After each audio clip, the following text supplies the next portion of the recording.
इस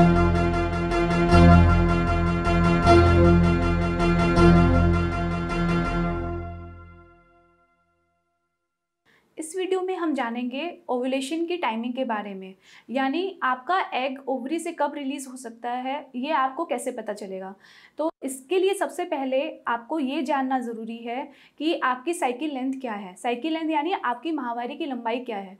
तो अगर सपोज़ लास्ट मंथ आपका पीरियड 9 जून को आया था और इस मंथ आपका पीरियड 9 मई को आया था और इस मंथ आपका पीरियड 6 जून को आया है, तो आपकी साइकिल लेंथ हो जाती है 28 डेज़ की।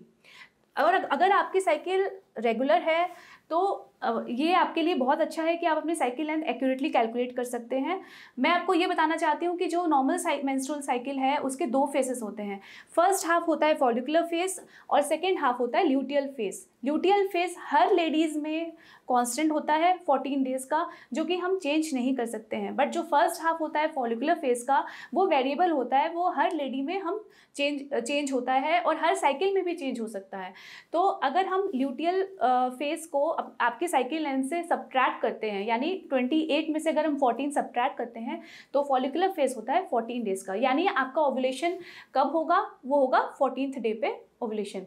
तो जो एग होता है वो रिलीज़ होने के बाद 1 to 2 डेज़ तक फर्टिलाइजेबल होता है और जो स्पर्म होता है वो फीमेल बॉडी के अंदर जाके 3 to 5 डेज़ तक जीवित रह सकता है। इसलिए आपको ये जानना बहुत ज़रूरी है कि आप प्रेगनेंसी के लिए कब ट्राई करें।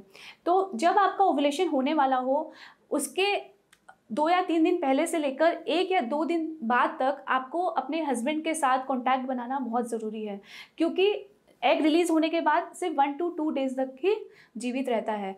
तो अगर आप ये जान पाएँ कि आपकी साइकिल लेंथ कितनी है और ओव्यूलेशन कब होगा, तो आपको अपनी प्रेगनेंसी प्लान करने में बहुत सहायता मिल सकती है। Thank you.